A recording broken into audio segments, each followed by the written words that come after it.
আমি আজ আপনাদের পাঠ করে শোনাব কবিগুরু রবীন্দ্রনাথ ঠাকুরের শৈশবকাল। কলমে গার্গী মুখার্জি। ছেলেবেলায় রবীন্দ্রনাথ। রবীন্দ্রনাথ ঠাকুর আমাদের মনের ঠাকুর, আমাদের প্রাণের ঠাকুর। তাঁর সৃষ্টি, তাঁর রচনা শুধুই আমাদের প্রাণে সারা জাগায় তাই নয়, তাঁর অপরিসীম সৃষ্টি সম্ভার আমাদের বিস্মিতও করে। তাঁর লেখনীর ঝর্ণা ধারায় স্নাত হয়নি এমন বাঙালি পাওয়া শুধুই দুষ্করই নয়, অসম্ভব। কিন্তু কেমন ছিল এই রবীন্দ্রনাথ ঠাকুরের ছোটবেলা? কেমন ভাবে কেটেছে তাঁর শৈশব? আমরা খুব সহজ ধারণা থেকে, বিশেষত সমকালীন কবিদের সাথে তুলনামূলক আলোচনায় হামেশাই বলে থাকি, রবি ঠাকুর সোনার চামচ মুখে নিয়ে জন্মেছিলেন। এত বড় বাড়িতে তিনি জন্মেছেন, তাই খুব সহজেই রবীন্দ্রনাথ বিশ্বকবি হয়ে উঠতে পেরেছিলেন। কিন্তু আমরা যদি একটু তলিয়ে দেখি বা তাঁর শৈশবকে তাঁর লেখনী থেকে চিনি, তাহলে আমরা জানতে পারব রবীন্দ্রনাথ ঠাকুরের শৈশবের একাকিত্ব, তাঁর নিঃসঙ্গতা, বিদ্যালয়ের শিক্ষা পদ্ধতির প্রতি তাঁর অনীহার কারণ।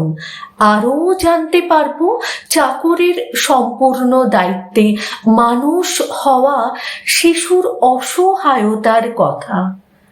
ছোটবেলায় দাদা ও ভাগিনেও সত্যকে স্কুলে যেতে দেখে রবি কান্নাকাটি করে। বাড়ির সকলকে বাধ্য করেছিল ওরিয়েন্টাল সেমিনারিতে ভর্তি করাতে। তখন তার এক গৃহ শিক্ষক তাকে বলেছিলেন, এখন স্কুলে যাবার জন্য যেমন কাঁদিতেছ, না যাইবার জন্য ইহার চেয়ে অনেক বেশি কাঁদিতে হইবে।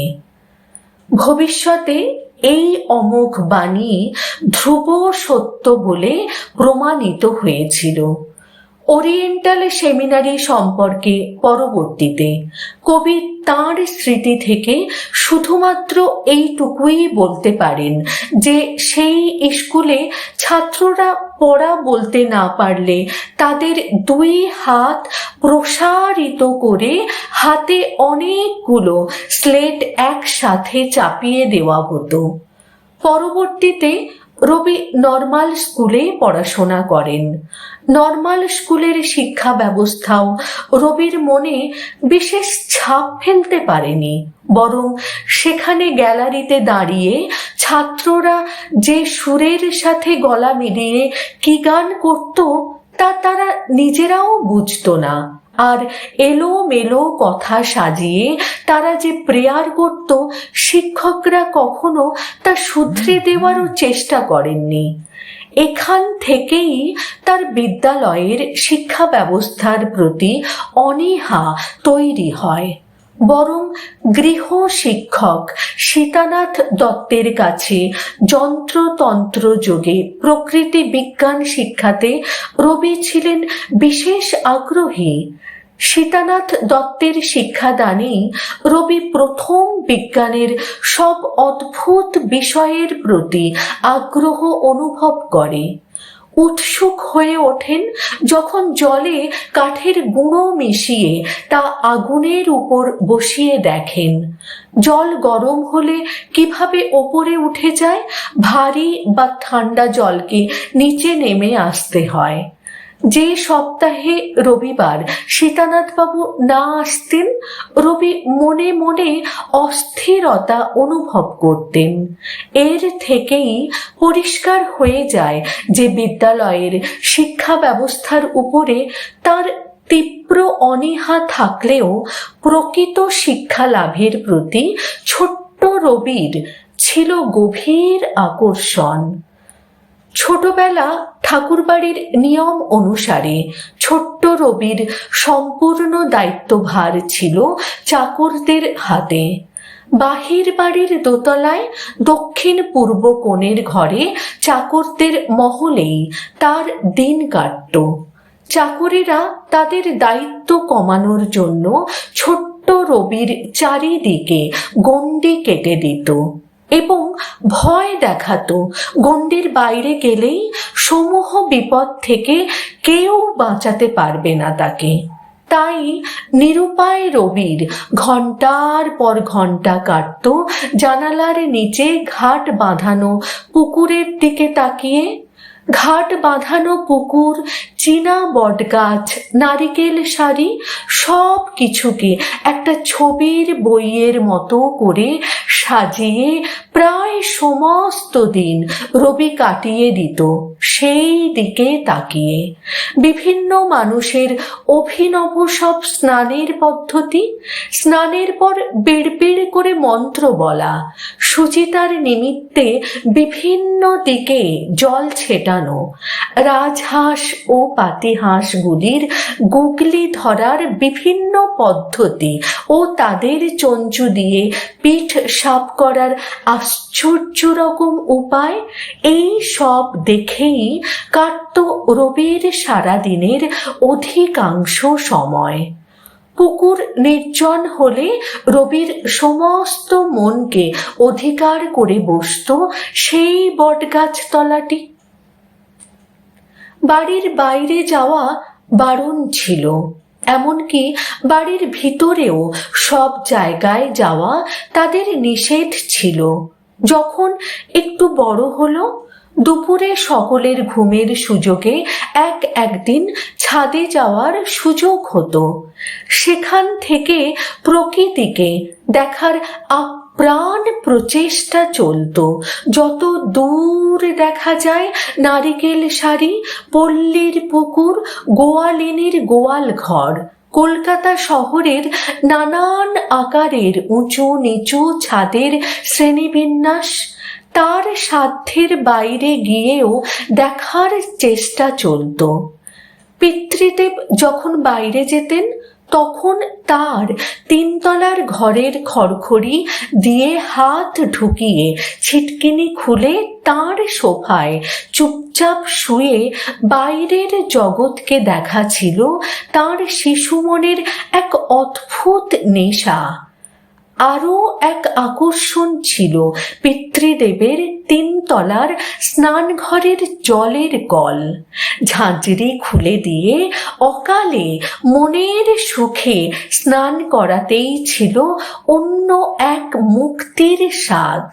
আনন্দ লাভের জন্য বাইরের উপকরণের প্রাচুর্য থাকলেও অন্তরের আনন্দটাই মাটি হয়ে যায়। তাই রবির সে উপকরণ ছিল স্বল্প ও তুচ্ছ। সেই জন্যই হয়তো তার আনন্দ লাভে কখনো ভাটা পড়েনি। ছুটির দিন আরও একটি জায়গা ছিল তার পছন্দের, গোলাবাড়ি। সেখানে খেলার থেকেও জায়গাটার প্রতি টানটাই ছিল তার বেশি। বাড়ির মধ্যে ছিল একটা বাগান, সেই বাগানের উত্তর কোণে ছিল একটি ঢেঁকি শাক। এই ছিল তার পছন্দের জায়গা। সে উৎসুক ছিল বীজে জল দিলে কি করে তার থেকে চারা বার হয় তা নিয়ে। কৌতূহলী ছিল পৃথিবীর মাটির নিচের পাতালপুরীর রহস্য নিয়ে। আকাশের বিশাল ব্যাপ্তি নিয়েও তার বিস্ময়ের শেষ ছিল না। রবি ছোট থেকেই ভৃত্যদের তত্ত্বাবধানে ছিল, কিন্তু কেমন ছিল সেই তত্ত্বাবধান তিনি নিজেই পরবর্তীতে বলেছেন। ভৃত্যরাজের শাসনকাল মোটেই সুখের ছিল না। তিনি বলেছেন, পিঠে যাহা পড়িত তাহা পিঠে করিয়াই লইতাম এবং মনে জানিতাম সংসারের ধর্মই এই, বড় যে মারে ছোট যে সে মার খায়। ভৃত্যরা শুধু যে মারত তাই নয়, কোনো কারণে রবি কাঁদলে বড় বড় জলের জ্বালার মধ্যে তাদের রোদনকে বিলুপ্ত করার চেষ্টাও চলত। আসলে শিশুর সম্পূর্ণ ভার নিয়ে তারা শিশুটির শিশু সুলভ আচরণেই ছিল সব থেকে বেশি বিরক্ত। রবির বরাতে শাসনকর্তার কিল চর তো হামেশাই জুটত। রবির শিশুকালে এক ভৃত্য ছিল যার নাম ঈশ্বর। সে ছিল অত্যধিক শুচিসঙ্গত ও আচারনিষ্ঠ বিজ্ঞ স্বভাবের লোক। শুচিতা বজায় রাখতে ও বিচিত্র সাধু ভাষা বলতে সে সর্বদা ব্যস্ত থাকত। আর তার দুর্বলতা ছিল আফিনের প্রতি। আর আফিন খাওয়ার কারণে তার পুষ্টিকর খাবারেরও প্রয়োজন হতো। তাই রবিদের জন্য বরাদ্দ দুধের পাত্রটির প্রতি তার আকর্ষণ ছিল প্রবল। জলখাবারের লুচিও পরিবেশিত হতো শুচিতা বজায় রেখে।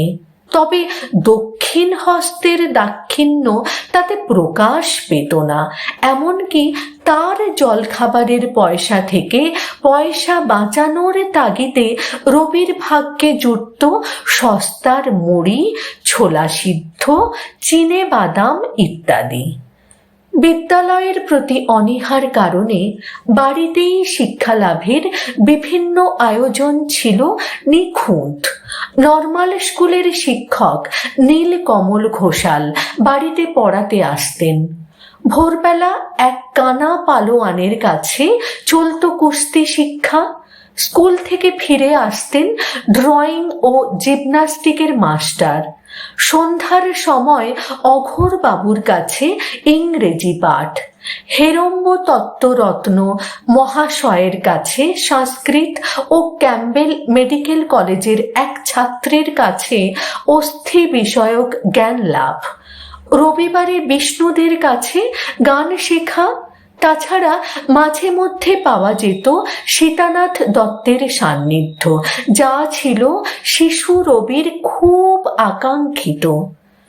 রবীন্দ্রনাথ ঠাকুরের শৈশবের একাকিত্ব, নিঃসঙ্গতা তাকে আরও প্রকৃতির কাছাকাছি নিয়ে এসেছিল। প্রকৃতিকে কখনো দূর থেকে কখনো বা কাছ থেকে পেয়ে প্রকৃতির সাথে গড়ে ওঠে রবির এক পরম আত্মিক সম্পর্ক, এক গভীর বন্ধন। আর এই কারণেই হয়তো বা আমরা তথা ভারতবর্ষ তথা সারা পৃথিবী পেয়েছি আমাদের প্রাণের মনের অন্তঃস্থলে বাস করা এই বিশ্ব বরেণ্য কবিকে। তাঁর সেদিনের একাকিত্বের কারণেই হয়তো তিনি আমাদের সুখ দুঃখ, হাসি কান্না, ভালো মন্দের চিরসঙ্গী, চিরসখা হয়ে বেঁচে রয়েছেন আমাদের মাঝে যুগ যুগ ধরে।